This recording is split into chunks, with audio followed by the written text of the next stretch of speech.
Hi, Kate. How you doing? Pretty good. How about you? Good. Today, I'm going to introduce Kate Rice. So here's an introduction. Today's guest is someone whose story reflects the quiet power of consistency. Kate grew up surrounded by sports, movement, and discipline, but her journey into martial arts started early and stuck. From earning a black belt in Taekwondo as a kid to transitioning through Krav Maga and ultimately finding her home in Jiu-Jitsu. At just 14, Kate has spent most of her life on the mats. Jiu-Jitsu wasn't just a sport. During some of her toughest years, it became an escape, a constant, and a place to rebuild when life felt heavy. She trained through the long road of white belt, helped build a jiu-jitsu club at 18, and eventually took her journey all the way to Brazil, where she earned her purple belt at age 21. This episode isn't just about belts or training. It's about resilience, patience, and what happens when you commit to something through every phase of your life. Hi, Kate. Welcome. Hi. Let's start off with, what does jiu-jitsu mean to you right now? It means community above all else. That's the biggest thing I've been able to take away from jiu-jitsu is just friends, family, like just a big community that I can call on them for anything, and they're there for me. If someone met you for the first time, what part of your story would they never guess? That I was a really shy kid. Even entering college, I was deathly afraid to talk to people. That's since changed. That's good. So growing up active when you were younger. So tell me about how you were raised. Okay. So it's just been me, my mom, my dad, and my sister. And we were just always a super active family. My mom did 2 D3 sports in college, volleyball and softball. Nice. My sister then went off to play D3 college softball too. My dad played volleyball for post-grad. And so when I was growing up, they were always like, all right, we're going to get you in as many sports as possible, just to get you as active as possible. And I've even told my friends, like, my schedule when I was younger, and they're like, but you didn't have any free time. And my whole family was like, well, why do you need free time? You're like 5. And I was like, well, that's a good point. So I grew up, I started in soccer, softball, basketball, and swimming starting out. And I hated soccer. I didn't like running, and it was all running. And so I absolutely hated that. And so with my mom, I was like, Mom, like, I really don't like soccer. And I was like 7. And she was like, well, you don't know what you like. But finish the season. And then if you don't want to do it, you don't do it anymore. But you always finish. So then after that, I moved into more sticking with like softball, basketball, swimming. And then I joined Taekwondo when I was 7. Okay. So how was the family dynamic? You and your sister growing up together, how was it? We were sisters. She's my older sister, and she was very, I'm in charge. I'm going to tell you what to do. If you're not doing it, I'm going to yell at you. We were fighting constantly when we were growing up, just as sisters do. But at the end of the day, like, she was always there for me. I remember one time I was being bullied by this kid named Jack in elementary school, and I told my sister about it, and she's probably 9 at the time. I come out sobbing to her, and she goes up to not Jack, but Jack's father, and yells at him that he needs to be a better parent. After that, I had no problems with Jack, but it's just, that's how she is. We'll go back and forth with each other, and even today, she'll still bite me, which I'm like, you're 25 years old. But at the end of the day, she's always there for me. That's great support. How about your parents? How were they with you in your discipline, and were they always doing activities with you? Well, my dad worked very far away, about an hour and a half drive sometimes, so he was always there for the big events, but not always for day-to-day little things. Yeah. Whereas my mom, she took a job at a smaller law firm to purposely be able to be there for me and my sister. If we had something at school happen, she'd be there right away. I think when I was in kindergarten, she would always pick me up during her lunch hour, and she'd bring scooters in the back or baseball gloves, and we'd go play catch or scooter around, and then she'd take me back. And she's always like, when my sister had practice, she would be like, okay, she's at practice, but let's go scooter. Let's go shoot around a basketball. Let's go play some tennis, like anything like that. She sounds active herself. Oh, she was very active, very much an athlete. Awesome. Awesome parent. Yeah. You were mentioning you played a lot of different sports. How did that shape the way you approach training? It's got me to just not just focus on one thing. If something isn't working, try a bunch of different things. I've done multiple different workout routines where it's, okay, I'm not really liking this. Okay, let's think about this in a different way. And I've done different trainings with those different sports. And so I found what exercises I do, what exercise I don't like. Do I like waking up early and working out? Do I like staying up late and working out? And just all different things like that. So what do you like, working out later or early? Morning. I generally wake up early and I'll go work out and then I'm good for the day. And it makes me just feel like I'm actually awake instead of trying to become awake. Yeah. But it is also nice to like end the day with working out. But I like waking up and doing more like strength to just get my body up and going. And then at night I like doing more something where like I can really get a sweat on. So then I feel like, okay, now I'm time to go to bed. How did being active as a family influence who you became? Well, I'm still very active today, so that had a big influence. And I think just with all my backgrounds, it's made me appreciate physical activity a lot more. It's just always been something where, okay, I don't know what to do right now. I'm a little bored or I'm overthinking things. Let's just go work out. Let's go do something like that. Let's go be active. And it's just like a way to like almost center myself where it's, okay, there might be so much chaos going on in the world, but let's just go focus on this one thing, get our body tired, and then move on. Yeah. When you were younger, did you realize how uncommon that kind of upbringing was at that time? No, not at all. I didn't find out till I think last year when I was talking with my friends and I was like, yeah, this is my schedule growing up. And they were like, what? I'm like, yeah, I didn't really have much free time. It was just sports, sports, sports. I was even talking to them last night about like my schedule in high school where I was like, yeah, like I sometimes was eating dinner at 11 p.m. or even in middle school at 11 p.m. or like midnight. And it was like, that was just normal to me. And I didn't even think to ask people around me at the time being like, oh, like, is this what you guys are doing too? But apparently not. Like all the friends I've met in college are like, what? This sounds like hell. Like you're just so busy all the time. And I was like, why do I need free time? Like I'm just, and it's fun. Like I had a great time like growing up being that active. Do you think your mom kept you more active because you were an active girl? Were you pretty hyper growing up? Yeah. Yeah. I definitely think so. I actually got diagnosed with ADHD in high school, and I think a reason that it was delayed so long was because I was always not like exhausted, but I was always just kind of like it got the energy out, and so I could just sit and not fidget and I could focus a bit more because my mom was just always so, let's just go run, let's go do this stuff. I think most of us that are in jiu-jitsu are ADHD. Yeah. And jiu-jitsu does calm us all down. Yeah. Let's move on to your Taekwondo years. You started Taekwondo at age 7. Yes. What pulled you into martial arts that young? It was actually my grandma. Yeah. My family was never a martial arts family, never anything like that. And I didn't know any friends in martial arts. My grandma came up to me and she's, oh, like, there's this little boy who lives up the street from me, and he just started this Taekwondo school. Do you want to go check it out? And I was like, all right. And so she drove me to every single practice that I had at Taekwondo. And I like showed up the first day and I was like super nervous. Like, I don't know what to expect. And then after it, I was like, yeah, I'm going to do this. And it was so funny that my grandma got me into it because she was not a very sporty person at all growing up. So just the neighborhood pulled you in. Yep. Grandmas are the best. They really are. Tell me about your journey in Taekwondo. What made you stick with it? I loved it.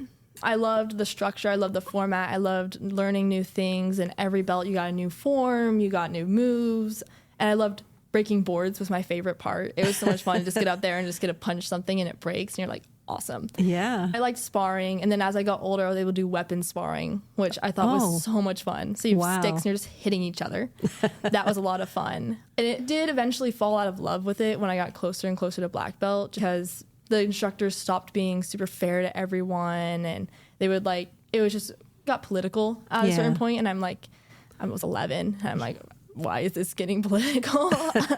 And so my mom pushed me to the finish line. She was kind of like, okay, you're almost to black belt, get your black belt, and then you can quit. And then I got to black, and I was like, this is great. I love the sport again. And then I broke my arm in my first black belt tournament. Oh, wow. And that sucked. How did that happen? I punched a kid. And you have gear on, yeah, and it got stuck. Oh. And so then he punched straight down, and I broke my growth plate. Oh no! And I was like, okay. And then what made me stop doing it is right after that, none of the coaches cared. They're like, oh, okay, no concern. And I'm like, okay, I don't want to be part of this. I'm 12, and I just broke my arm. Have a little bit of concern. Yeah. But I did love it growing up, and I had a few friends in it, and I still have all my belts hanging up on my wall back at home, and I'm really proud of all them. Oh, yeah. Great accomplishment. Yeah. What lessons from Taekwondo still show up in your jiu-jitsu today? Discipline. Nice. Yeah, definitely discipline. Just keep going through, just show up every single day. And even if you're not having a good day, because there's times in Taekwondo where it's like you're sparring and you just feel like crap. You feel like, oh, I'm just not doing what I should be doing, or you can't break a board or things like that. And it's okay. You can have a bad day, but you keep showing up for the next day. Absolutely. How did training for that long, at such a young age, shape your discipline? It definitely gave me a greater sense of discipline. Yeah, I think that's the biggest thing I can say from it. So then you ended up transitioning to another sport. Yes. Which was Krav Maga. Yes. What made you transition? Well, I loved martial arts, and I was like, I definitely want to stick with like martial arts and everything I got out of it. But I was like, I need to go away from Taekwondo. And so I think I just looked up on the internet different martial arts in my area, and it was Kung Fu and Krav Maga. And I was like, all right, Kung Fu seems a little dancey, you know. I'm like, all right. And then I saw Krav Maga. I was like, Israeli street fighting. That's what I want to do. And I was like, my mom was like, are you sure you want to do this? Like, this seems kind of intense. I was like, yeah, let's just go for a class and try it. And yeah. How old were you then? Oh, I was 12, I think. Oh, wow. And they were put me in the adults class because they didn't have kids class back then. And I was like, all right. Give it a shot. Yeah. It's very intense. Oh, I bet. So what kind of intensity? Explain some of the intensity. So at the gym I went to, they tried to really stimulate your fight or flight response. And so when you're inside, they'd be blaring music, the lights would be turned off, they'd be hitting you with pads, and then they would like come up and try and grab you or pick you up or try and come at you with a knife, and you just have to defend yourself. But then it got a little bit more intense because then there's a back alley behind the gym.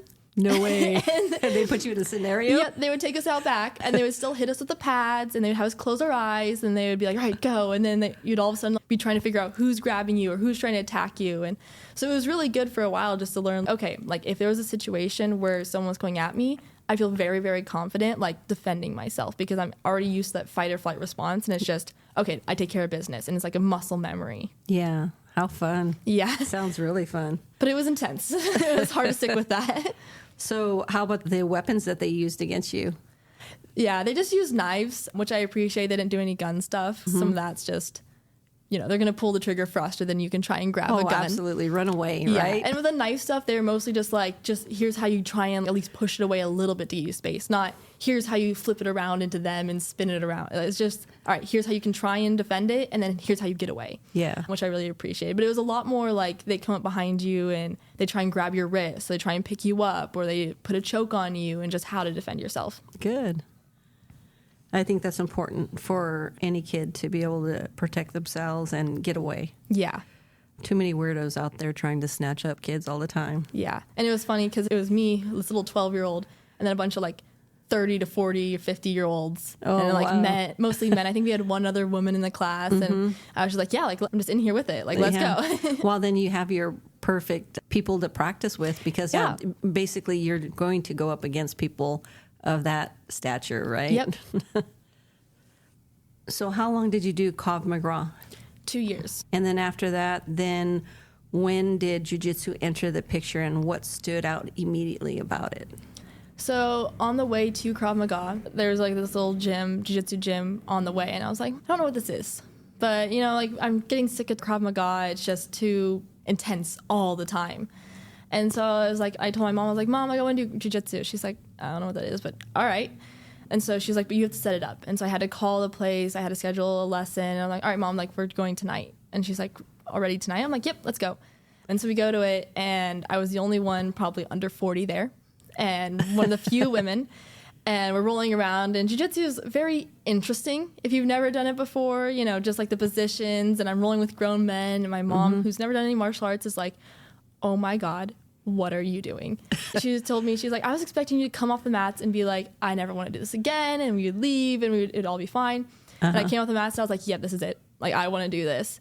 And I think it was just, it felt different than any martial art I've ever done. Where it's not just, all right, here's how you like beat up someone, or here's how like, you know, like it's, because Krav Maga, there was still that self-defense portion, but it was always just so intense of like, all right, now you turn around on them. Whereas this was a bit more, all right, here's how you really defend yourself. Here's how you can slow down the fights. Here's control. And especially like being 14 and actually not being dominated by the men and being like, oh, I can actually hold my own a little bit against them. I was just like, okay, Right. like, I really want to do this. What felt different about grappling compared to your striking? It felt more gentle. And like, I know jiu-jitsu is always called like the gentle art, but with striking, it just felt so intense all the time and just like you were inflicting pain on someone else. Right. Whereas like grappling just felt, okay, you're just turning away control. You're using control instead of just hurting another person. Tell me about any funny experiences in jiu-jitsu that come to your mind. I think it's just mostly like the guys not knowing how to roll with me. Because like they had a kids class, but I was like too old really to go to the kids class because they were all like 7-year-olds. And so I was just thrown in with a bunch of guys and like older women.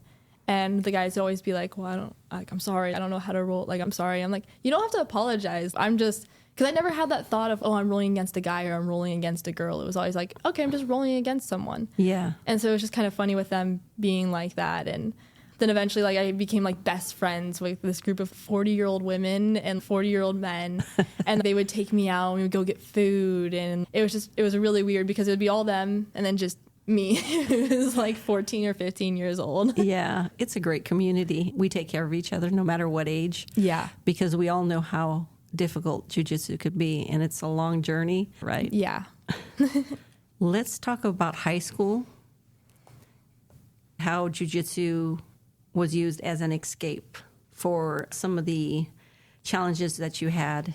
Well, first of all, like during high school, I didn't really have any friends. And the friends I did start having were terrible people. So it was just a very toxic environment. And I didn't really know like how to get out of it. But at least like I could go to jiu-jitsu and I'd have like my 40-year-old friends. And like I remember freshman year of high school, I didn't have anyone to sit with at lunch. And my sister would give me the keys to her car so I could go sit in her car and eat instead of, because I didn't want anyone to see me eating alone. Because I was like, if that's going to make it worse, then people are going to be like, why are you eating alone? Like, that's weird, and not be friends with me. So I was very appreciative of her. Or she'd also take me out sometimes when our lunches lined up with her senior friends and got to hang out with them.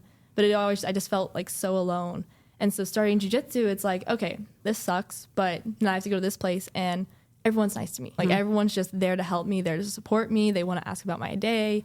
And eventually then even when I got later into high school, I would leave during my lunch hour because I scheduled it right where I had almost 2 hours for lunch because I had an off period. And I would go to the noon class and then I'd drive back to school, do my class, and then leave right away. And so it just became like somewhere to go to be around people who actually seemed to like want to be around me. Do you think it was just the culture at your high school? I think so, because we all grew up together. We went to the same elementary school, middle school, because I was in the GT program, the Gifted and Talented program, all the way up. And then when I got to high school, it's like those same people. And so they were always very like cliquey. And I wasn't in GT in elementary school, but I joined in middle school. And so those groups have already kind of like found each other. And then I did experience quite a lot of bullying in high school. And so it just more like ostracized me, where I just wasn't really like part of a group. And so it just sucked. And I think it was like the culture. And then I tried to meet other friends and it never really worked. And then COVID hit, which just, everyone's like, oh, that must have been awful for you. I was like, I was already alone. So now I'm just alone at home, which feels a lot better. And my parents were like, let's get you a dog. And so during COVID, since I didn't have anyone really, they were like, let's get you a dog. And he became my best friend. Nice. And so that was awesome. So thank you, COVID, for getting me a dog. So then how many years were you in high school when COVID hit? It started halfway through my sophomore year of high school, and then it was more or less over with like halfway through my senior year. We still had to wear masks until I think about halfway through senior year. Oh, wow. But all of junior year, you had the option of going either all online or hybrid. And I purposely chose to go all online because at that time my grandfather had gotten sick and he moved into that home with me. And my mom had to go to work and my dad moved to Seattle. Okay. And so it was just me because my sister was in college. I stood home to just take care of him and be there when he fell or when he needed food. And so I just do my Zoom classes and run downstairs and hang out with him and ask for help on math homework because he was brilliant. And so it was nice to just be able to stay home and be there for him. And then senior year, I had to go back in person. What did the mats give you when other parts of your life felt heavy? A place to just go and just not be alone. I think that was the biggest thing. And it did really give me a community. Like, even though it was like older people who like from the outside looks like, why should we be friends? Like we have nothing in common. it gave me a community of people who just were like, hey, we're here for you. Awesome. Do you think you would have handled those years differently without jiu-jitsu? Yeah, I think I would have struggled a lot more. High school was a really, really dark time for me, and I think it would have been even worse if I was not in jiu-jitsu. Jiu-jitsu saves a lot of us. It really does. I don't know where I'd be without jiu-jitsu. Did training help you process things, or was it more about turning off your mind? I think both. Some days I'd go to jiu-jitsu and I'm like, okay, I just need a break and I just need to just roll. And so I get some intense rolls on and I'm just thinking about, okay, I just really don't want this person to choke me. Like, all right, how do I defend this? But then some days it was like, okay, like I just don't really know what I'm going to do about this. And so I'd go to the mats and I'd be like, okay, while I'm rolling, and it's kind of, okay, I can handle like a 300-pound man trying to choke me out. This problem seems a lot smaller. We can just take it step by step, like how I would do in jiu-jitsu. Okay, for this move, like you do this step first, then this step. And then it just kind of, that approach kind of helped me with life problems, being like, all right, let's think about step one first. Let's figure out how to go from there. Yeah. And then you also have your other fellow jiu-jitsu practitioners that would probably give you advice, right? Yeah, they would. What was one of the advice that they would tell you? Just keep going. It sounds so stupid. And in the moment, I thought it was so stupid, where they're just like, life does get better. And I was like, well, yeah. What do you know? You know? And I remember being like, you guys, you just don't get it. You just don't get it. Like, it's not going to get better. It's not going to get better. And then it, of course, got better. And so I'm like, all right, that was pretty good advice. It's okay. Like, things will get better. In jiu-jitsu, you had a time where you were a white belt for a long time. Yeah. How many years did you spend in the white belt? About 5 years. That is a long time. Yeah. Due to your age, or what do you think? So COVID did take off a year, but that was also, I did online jiu-jitsu where they were like, create a dummy, and then they did Zoom classes.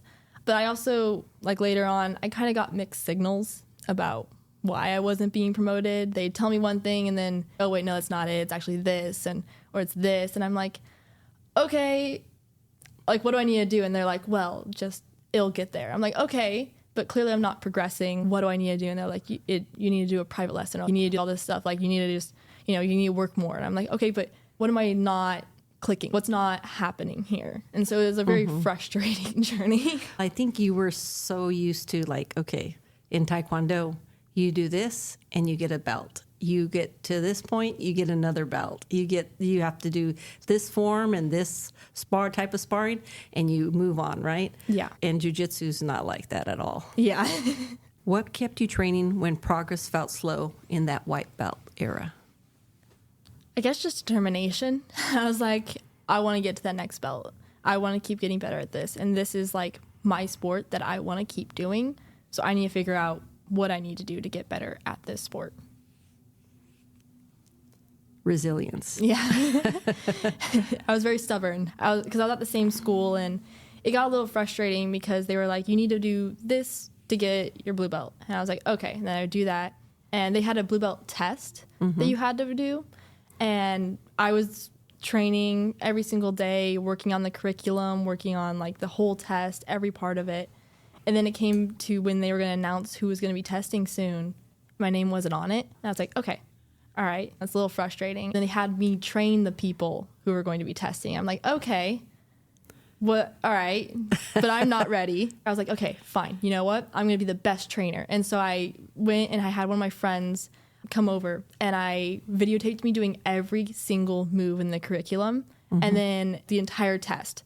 And then I put it into a sheet for them so that they can go in like, oh, this move in the curriculum, all right, what does that look like? With steps that I did 4 steps for every single move. And I shared it with every single person that was testing. And even now, like, I'll get people at that gym reaching out to me being like, hey, can I have that video thing that you did where you have all those steps? And I'm like, sure. But it was so frustrating because I was like, I'm training all these people and these people are getting their blue belt. Like, what am I missing? Clearly something that I'm just missing. And so it's just, it kind of got me really stubborn where I was like, all right, you know what? I'm going to stick through it. I'm going to get that blue belt. I'm going to keep going, and I'm just going to be the best person I can be. And so then I had to leave for college because I was 18, and I was still a white belt when I started the club.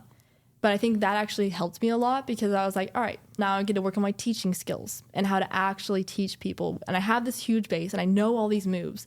Now let's figure out how to actually teach them to people. So wasn't it a little embarrassing for that dojo that you were teaching all these people that were getting their blue belts, right? For one. Yeah. For two, you probably could kick their ass a little bit, right? Yeah. Okay. My coach says, it doesn't matter what the belt is. Yeah. If you go in there and you give it your all in your heart, that's all that counts. And if there's all these higher belts that you're going toe to toe and beating them, that shows your jujitsu. So Yeah. don't even, I don't want kids to get frustrated because of, what belt they are. Yeah. It was frustrating not about the belt so much that I was so stressed about. It was more just I wanted to get to that next level, and the belt does symbolize like another level. And I was just like, I'm not getting something here. And there's something that my instructors are seeing that I'm not seeing. And what do I need? Because I just want to keep improving my jiu-jitsu in any way I can. Yeah. And any feedback, anything. I just want to keep getting better. Even if it's forget about the belts. Like, I want to keep getting better.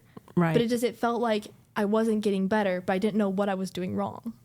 You were competing during that time, right? So were you bringing the dojo medals?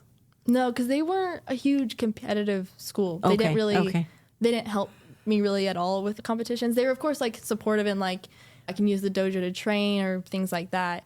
But I had asked one of my like 40-year-old friends there who was competing to help me train, and she came to the tournament and coached me. And that's great. That was awesome. But it wasn't like I was really bringing anything home to them. Okay. Yeah. It's weird, huh? Yeah. Who knows? Yeah. You're over them. Yeah. Okay. How did earning your blue belt at 19 change your perspective? And who did you get it from? I got it from the same gym. I went back over that summer and I was like, here's the club. Here's what I'm doing. And they're like, all right, I guess we can do the blue belt test for you. I'm like, okay, cool. And the blue belt test was the most stressful thing I've probably ever done in my life. Really? Yes, because I've done like all these tests in schools and applications to apply for college. This takes all the medals. This was awful. And so I was training all summer, like every single day that I could. And I would practice on my sister. I would practice on my mom. Like I'd practice on the dog. I would do it by myself. I'd use the gym. I'd find my friends at the gym to help me train. And it got to the week of the test when they're like, okay, you're going to take it this Thursday. I'm like, perfect, ready to go. And then it got to the week of, and I'm like, the two coaches had their assistant coaches teaching. And so assistant coaches, they didn't know what was going on. And I was like, I messaged them. I was like, oh, like, I'm testing Thursday, right? Nothing. Like, okay, wait a few days. I'm testing this Thursday, right? Nothing. Oh, no. Day of the test, I'm like, oh, God. Like, and so my friends who were helping me prepare for the test were like, hey, just take it as you are taking this test. Like, we're ready to go. Because they generally announce it. They announced it the week before that I was testing, but then just wasn't that week. And then the day of, I was like, I'm testing today, right? And they were like, yeah, be here at this time. I'm like, okay, I'm testing. Cool. And I was like, you know what? Doesn't matter all that stuff. I'm testing. I need to show what I know. And so I show up and it's very serious, the test. And so you show up and the lights are all off and you're supposed to go on the mat and just start stretching out. They don't say anything to you. All right, just shake out the nerves. Like, it's going to be okay. And then all of a sudden the instructor will come out and just be like, all right, do this move. All right, do this one. All right, now do some jumping jacks, do some cardio. And for an hour, it's just him calling out moves and doing cardio. And so after the hour, I'm exhausted. And they're like, all right, now you're doing a shark tank for an hour. Wow. If you give up, it's a fail. Uh-huh. And so, of course, like, you're going to get tapped out like crazy. Right. I had a brown belt and a purple belt like on me at the same time. And, I was like, you tap. And it got to the point where it was after the hour of rolling. And I'm like, I am exhausted, but it's over. I literally physically cannot get up. And I'm like, all right, cool, it's done. And he goes, all right, burpees. I'm like, more? After this 2 hours I just did? So I started doing burpees, and I'm just like, I reached a wall where I was like, I don't know if I can keep going. I don't know if it's worth it for me to keep going. I don't think I could do it. And that's when, like, my friends who were there, because they were doing the Shark Tank, they just started cheering me on. And it's, okay, I can do this. All right. Oh, yeah. And then they was like, all right, do squats now. I'm like, all right. And then they started cheering me on more. I'm like, all right, I can do this. And so at the end, I was wearing my eyebrows and my mascara because my eyebrows are blonde. Uh-huh. And afterwards, they're gone. And I look like I went to war. I look just, oh my God, I looked like I was just not there, like in shell shock. but I got my belt. And so I was like, I passed. That's all that mattered to me. I was so extremely happy about that. Wow. But it's done and I got it. So I couldn't be happier with like how I went through it. And it was hard to get there and the test was like very difficult, but I became a really good blue belt because of it. Yeah. That's great. Wow. Congrats on your blue belt. Thank you. It was very well earned. So looking back, are you grateful for that long white belt? Yes and no. Okay. Yes, because I was a really good blue belt when I got my blue belt. But a little bit, it was a little discouraging because it's like, wow, maybe I started doubting myself. Like, right. Okay, maybe I'm just not doing that good. Maybe it's like people are just letting me win, or maybe I'm just not as good as I think I'm going to do, or maybe this isn't the sport for me. Mm-hmm. And that really sucked. But then pushing through that and being like, okay. And so I think I'm grateful that I pushed through it now and how I reached my blue belt, because now I'm like, okay, I handled that. I kept pushing through, and you will reach these points in your life where you're plateauing or you're feeling like maybe they're seeing something that I'm not seeing and I'm not actually that good. As long as you believe in yourself and you keep pushing through, you'll get the goal you want. Yeah. Let's get into leadership in Santa Clara University Jiu-Jitsu Club. Yeah. What inspired you to start the Jiu-Jitsu Club at age 18? I love jiu-jitsu. It was kind of as simple as that. I knew before I started coming to Santa Clara, because Santa Clara was my dream school, and I was so happy I got in. So I was like, I want to start a jiu-jitsu club. Like, they don't have one there. I want to do this. And my mom's like, sure, sweetie. Like, of course, go try and do it, but, it's okay. I was like, no, like, I think I really want to do this. Like, I want to share jiu-jitsu, and it's brought so much, like, great things to my life. Like, I want to share this. And they're like, all right. And so I go to school. In the first quarter, I started training at a gym in the area, and I got injured. Oh, and no. I was like, okay. Because I was, like, trying to my mom was like, take a quarter, get used to school, and then figure out how to start a club. I was like, okay. So I'm training off campus, and I got injured. And I was on crutches for, like, the first, like, week or so of college. And I was, like, rowing myself to class, and it was awful. What injury did you get? They said I sprained my femur, which I don't think that's how that works. Yeah, it was like a knee reap, but because of how my knees are so flexible, it just ended up hurting my femur instead of my knee, because my knees can bend in. Yeah. And so I was like, all right, hurts really bad and I can't walk. So, okay. But yeah, and so I heard that, and that sucked. And I was like, I'll just take some time off. I stopped going to that gym, and then I started being like, wow, I'm having all these great experiences in college, but something's missing still. And that was after my first quarter of college. And I'm like, yeah, I need to really start that club. And so then we go into this winter quarter, and I'm like, yeah, I'm doing this. And so me and Lydia, the vice president of the club, I was like, hey, like, we are in this barbell club, and the barbell people, they are the ones who started it. And I went up to them like, hey, how do you start a club?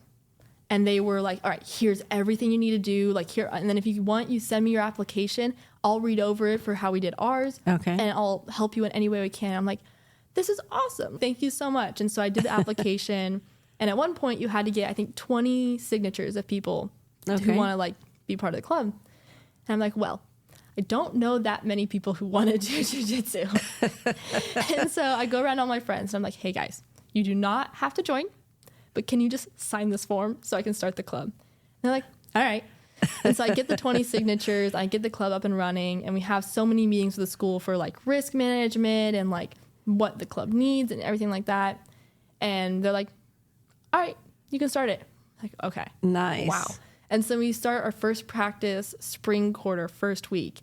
And one of the biggest things that really took off in the club is when I was starting it, I was in the gym on the pull-up machine, and there was this man who's probably 6'5", like, just built. Just like, he looked like a Greek god. And I was doing the little workout machine, and he comes up to me to work in with me, and I'm like, this is embarrassing. Like, he can just do pull-ups, and I'm doing the little pull-up machine. And he ended up being the sweetest person I have ever met.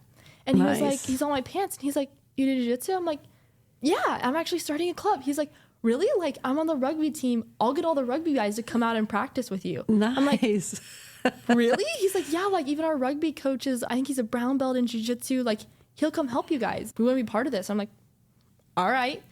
Our first practice was just like me, Lydia, and like a bunch of rugby guys who were just huge dudes, but they were the sweetest people I've ever met. And they're just here to learn. And so I'm a shy little freshman. As my best friend says, I used to radiate anxiety, and I was so shy and so nervous. And I'm up there teaching a group of like grown men who are just huge and could throw me across the room, and they're listening to me. Nice. And I'm like, huh. It's possible. Okay. Yeah. Good. That's awesome. That's a good start. Yeah. What challenges came with stepping into leadership so young? Making sure people listen to me. Okay. All the rugby guys were great, but there were some people who were like, why would I listen to you? Right. And we did mostly know you when we started. And some of them were like, well, what belt are you? And I'm like, a white belt. They're like, still?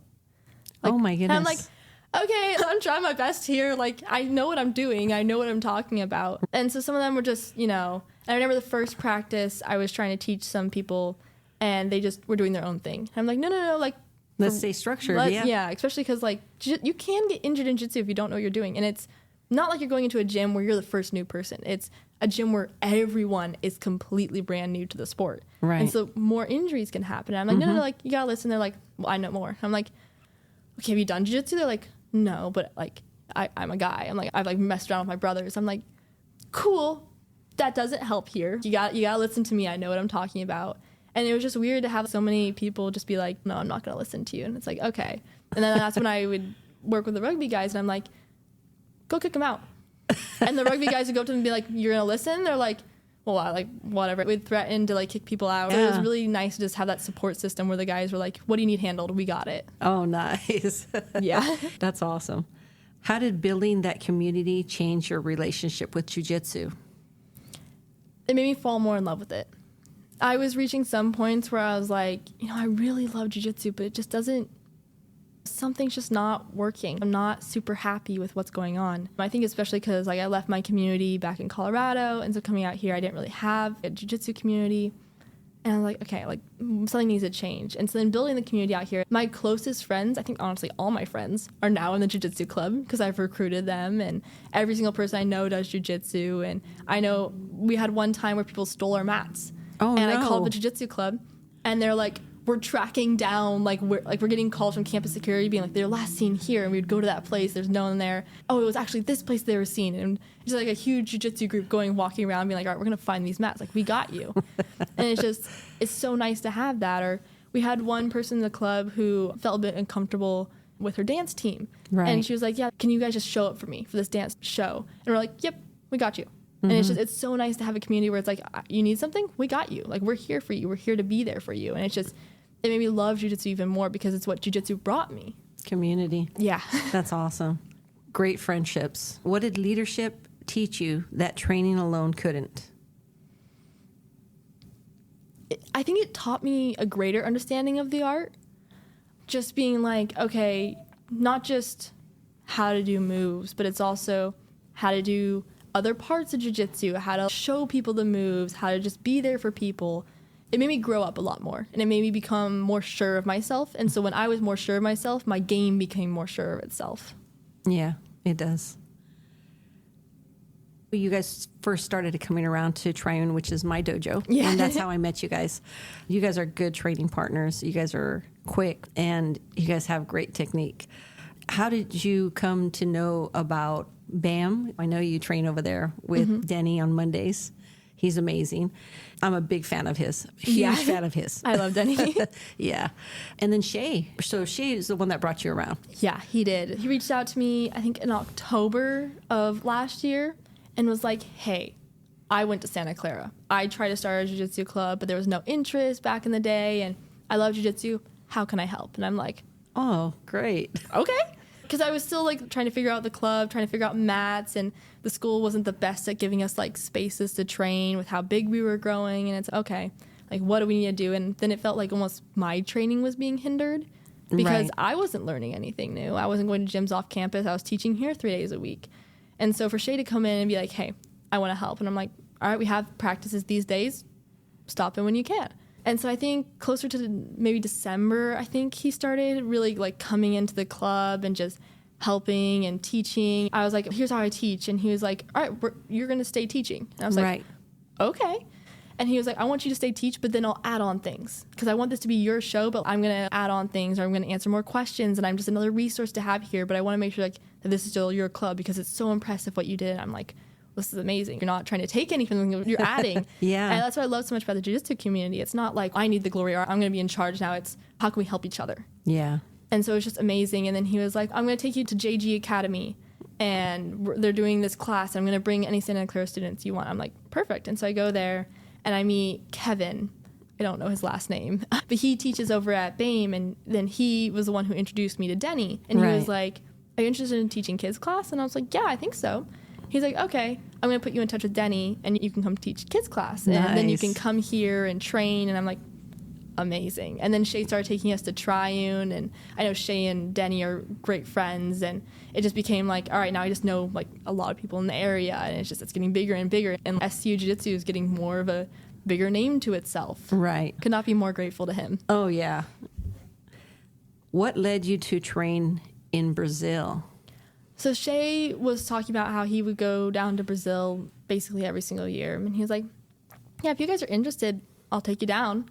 And I think he was more like on the future, you know, like, and I was like, all right, let's go this year. He's like, all right, let's get to planning. He invites everyone. Yeah. And so I think he was like, you know, I think eventually you'll take me off or not thinking that I'll do it right away. Yeah. And so I'm like, no, like I want to go to Brazil. Cause I mean, it's from there. I want to go train Brazilian Jiu-Jitsu in Brazil. And so he was like, all right, we'll go at the end of August. Let's go after, because I had an internship. We'll take everyone, whoever wants to go, and we'll take you guys down there. And I was like, great. So where'd you train? We trained at Otto's Bilao. I was trying to think of how to pronounce it. And then I think that was it. There might have been another gym. Okay. I was also very sick, so it was a little delirious while training. But it was just the most amazing experience I could have ever done. Wow. Is the jiu-jitsu a higher caliber, do you feel, or is it comparable? I think compared to Triune, it was about the same, like the level of intensity. But in terms of like, it's like almost their life. Like they're training multiple times a day at the same gym, and just that's what they're doing is jiu-jitsu. And then they're going to work out, but it's for jiu-jitsu. Or they're going to do this, but it's for jiu-jitsu. And it's just very different than here where it's, oh, like I'm doing all this other stuff in my life and then I go do jiu-jitsu. Wow. Yeah. What was one of the lessons you learned off the mats in Brazil? It's a tough question. Yeah. Just that it's so different from America. Like everyone there is so friendly. And at least I'm used to that more from Colorado where you go talk to someone, like you just start saying hi to them. You just start having a conversation. Whereas like in the Bay, it's a bit more like, oh, I don't know you. Why am I talking to you? Which was a very culture shock for me coming from Colorado. Mm-hmm. And then in Brazil, it's like, oh, we never met, but let me give you a hug. We're going to talk for hours. We're going to be best friends. Like, what do you need? Like, we're here for you. And it was so nice that everyone was just nice and they're there for you and they just want to help you in any way they can. So what was your favorite thing to do in Brazil when you were there off the mats? Eat. The food down there was amazing. Really? It was so good. And then, of course, like, the water is just exceptionally blue and the beaches are just perfect. And so it was nice. We would go down to the beach and we'd order some food and we'd have our coconuts and we'd just be relaxing. And it was just so nice to just kind of like, we're vacationing, but we're also training. And so it just feels good. Because sometimes when you go on vacation and you're just vacationing, you're like, I feel like I'm just like stuck. Or I feel like I'm just gross almost. And down there, you're training, so you're feeling great.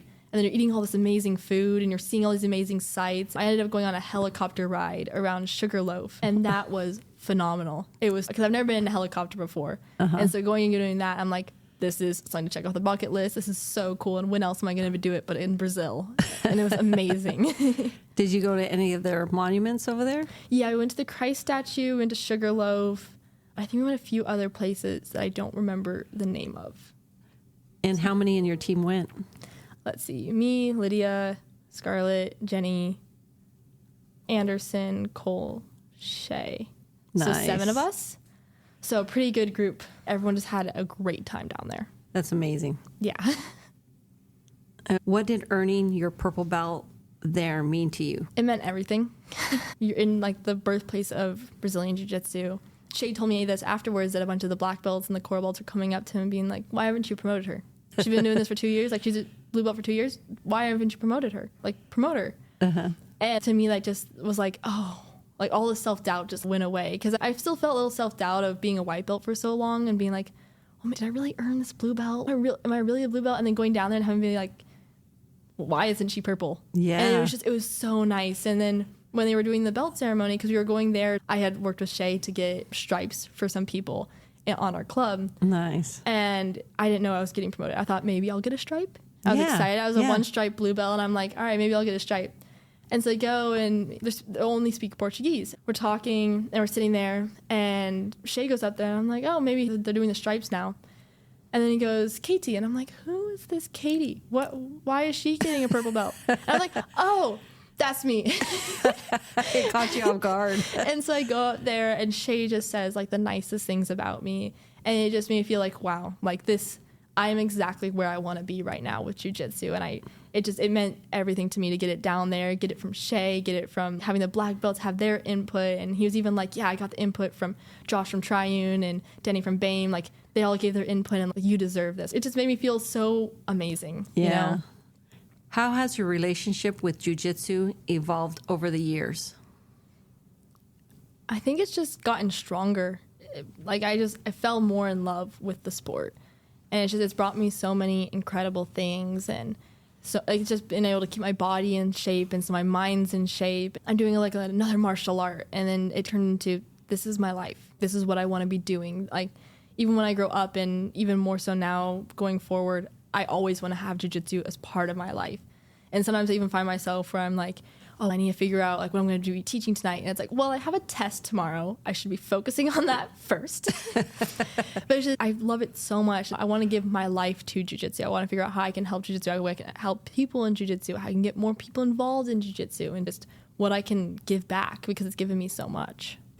What does success in jiu-jitsu look like to you? Community. I feel successful in jiu-jitsu if I have a good, strong community. What advice would you give to someone using training to get through hard times? It gets better. Same advice I was given, where it felt so stupid at the time, but it does. And you just got to keep pushing through and find something that gives you a little bit of light at the end of the dark tunnel. And that's what jiu-jitsu was for me. And so if they're doing jiu-jitsu and it's giving them a little bit of hope, lean into that. Keep going with that. If it's not, find another sport. Find something else. There's so many different hobbies or passions you can have in the world. Find something, and it will help you get to the light at the end of the tunnel. Okay. Good advice. Is there anything else you'd like to talk about in regards to the club? So it grew from about 5 people. Sometimes there was even 3 people at practices my freshman year.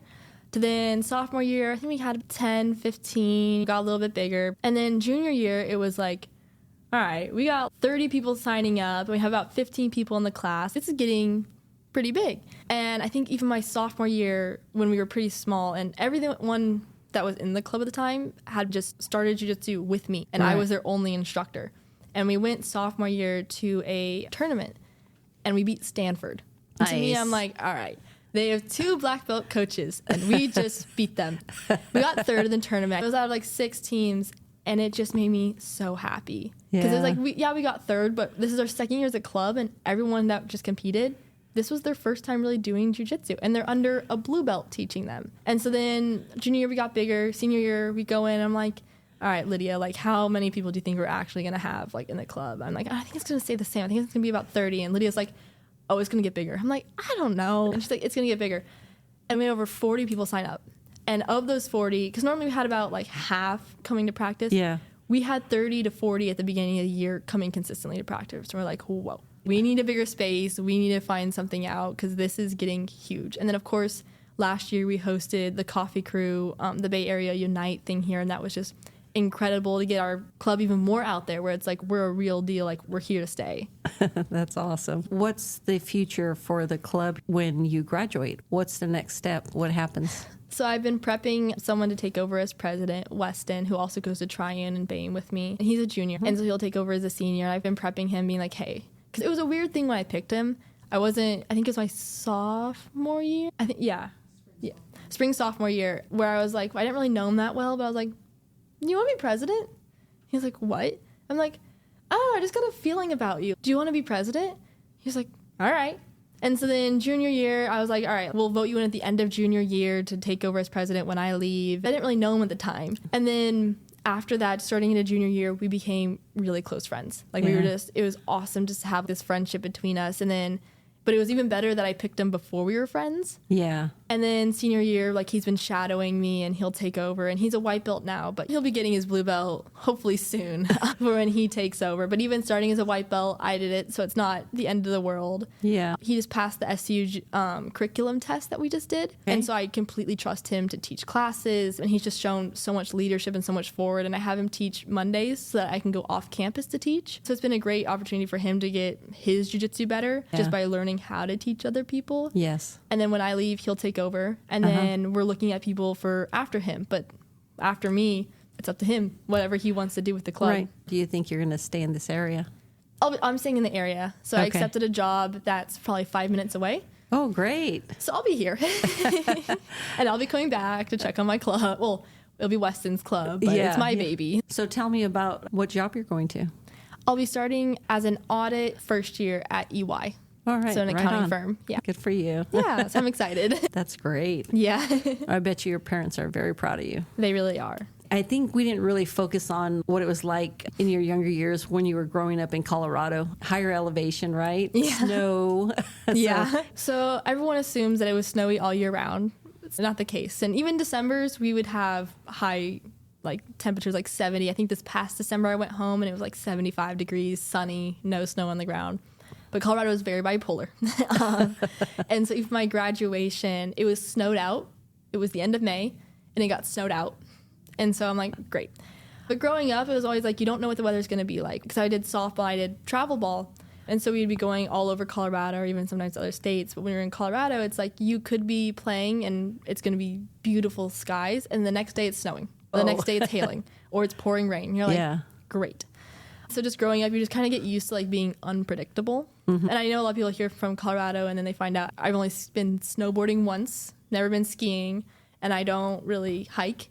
They're like, but you're from Colorado. I'm like, yes, I had too much to do when I was younger with all my sports to like venture into other things, because going up to the mountains would take so long, and then skiing the whole day. And also my family was never big skiing snowboarders growing up anyways. But it was nice to grow up in a place with high elevation, because then when I came out here for school, I'm like, I'm in such great shape. Like I can go run, I can do all this stuff, and I'm just having the time of my life. Yeah. So growing up, like, I love it. Especially when I start a family one day, I think I might want to go back to Colorado, because it's just the perfect place to raise people and to just, you don't feel like you're in a city all the time. We're in parts of California. I absolutely love California. But then you get to the point where I have to drive like an hour or two or even more just to feel like I'm not in a city anymore. But if I go that far, there's nothing around there. Whereas my home, I live in like the suburbs, and it's in an area where you see Red Rocks Amphitheater from my bedroom. Nice, and like there's open space. But then King Soopers, which is like our grocery store, is 2 minutes away. Target's 5 minutes away. Walmart, 5 minutes away. But you don't feel like it's 5 minutes away. You feel like it's forever away, because you go outside and you're like, okay, I'm just part of nature. I'm just being in the mountains. Have you been to Alaska? Yes, I have. I used to go every single summer to go fly fishing with my grandpa. Oh, wow. What else did you do with your grandfather? He taught me how to shoot. He was the biggest reason I'm actually good at math. He'd always sit me down in his office and pull out an envelope, and he'd be like, all right, he'd call me Scooch. So when I was a kid, I never crawled. I would just scooch around on the floor. He would write out the math problem, and he'd be like, does understand? I'm like, yep. Or he'd pick me up from school, and we would take me to go get cigars for him. And he'd give me like one of those little gum cigars. He had just the most interesting stories, and he was a brilliant man. And he taught my mom, my aunt, my two aunts, both their softball. He was so invested in their softball and like in their lives. And then when I came along, my sister came along, he's all right, let's go do softball. And he would take me out, and he would hit balls at me. He would help me with my hitting. He would help me like with my fielding, with how to throw the ball better and all these things. And he was just so invested. And then when I switched to jiu-jitsu, everyone in my family still called it taekwondo, or they called it karate. They're like, how's karate going? And I'm like, that was a few years ago. And he'd be like, how's judo going? And I'm like, the fact that it's something different and you think it's judo, like, because he always asked me about that. He was always like, how's judo going? And I think it's because jiu-jitsu was too long. And he was like, yeah, I'm going to call it judo. But he was always the family member who would ask me about how it was going. Yeah, so he passed away in, I think, 2021. He was like a father to me. Absolutely. And so it was awful. especially because he was living at the time with me. And then I still remember like, the day he passed, I just knew something. And then and the day before that, he was helping with my calculus homework. And so after he passed, because it was during COVID and all these things, he never got to see me do jiu-jitsu. Oh, and man. so it sucked. And I'm so happy with where I am now. And he never got to see me go to Santa Clara, which sucks too, because I know he'd be so fascinated with me because he was big into stocks and finance and accounting. I know he'd be so proud of me finishing with accounting, especially with my career path, going to Brazil, traveling, doing all this stuff with jiu-jitsu, starting the club. He even told my sister that he was worried about me in college because he was worried I wasn't going to make friends because of how shy I was. And just to see how I am now and see how much, like, how many friends I have, how community I have, what I've built, how out of my shell I've become. Yeah. I wish he could see that. I wish he could have seen me graduate high school. I wish he could see me graduate college. But Yeah. I know he's always with me. Yeah, And they are. yeah, I always miss him so much. But he's a big reason the way I am today. He sounds like an amazing man. He is. He had his beat up, I think, forget what type of van, but he would always drive it up to Alaska and I'd fly up to meet him. And he would take me around and he'd always buy me orange chicken from Safeway. And it was the best orange chicken of my life and chocolate milk. And we would go fly fishing. And it was generally over my birthday because summer's the best time for the salmon runs. Yeah. And one birthday, he'd always make sure I had a cake. Because he never liked to spend money on things, but he always made sure that like me and my sister were taken care of. And so he'd always make sure I had a cake. And then he would sometimes for my birthday buy me a shower because you're camping. And so you're not really showering. You're covered in fish guts and it's very gross. But on my birthday, he'd be like, all right, I got you a shower. I'm like, this is the best thing ever.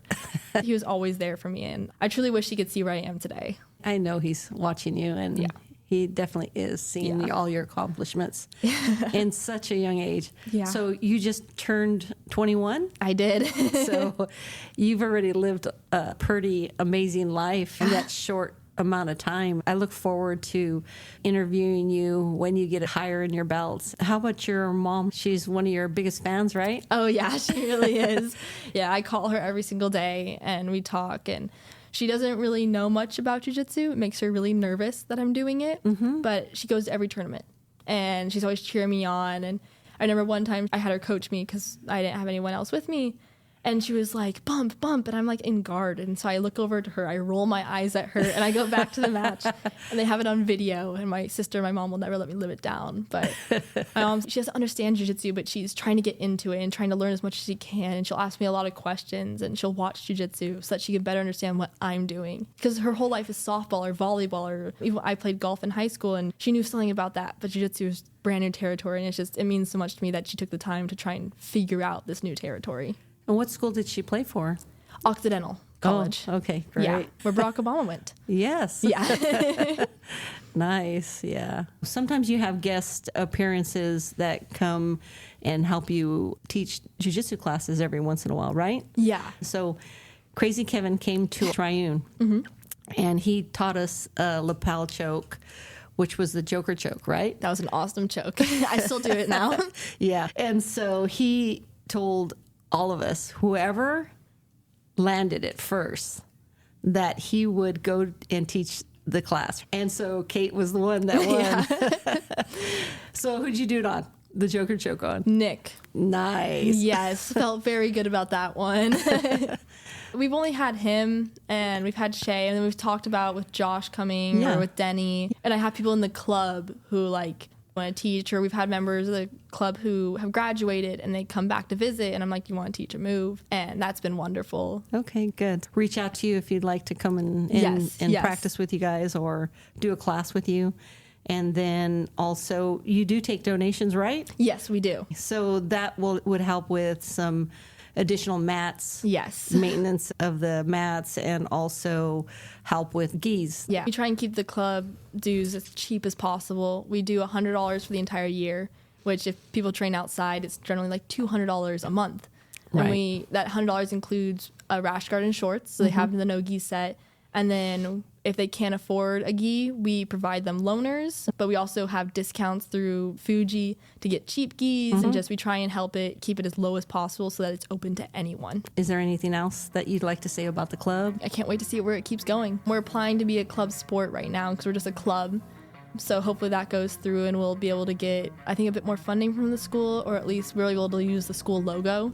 And then I know like places in Florida are like getting jiu-jitsu more into a D1 or D3 sport. And so maybe hopefully eventually we can turn it into here, but that's looking way far down the road. But I'm just excited to see where it goes. I want to thank you for coming on. Thanks so much for having me. I appreciate the time you took to do this. I just commend you in regards to your passion for jiu-jitsu.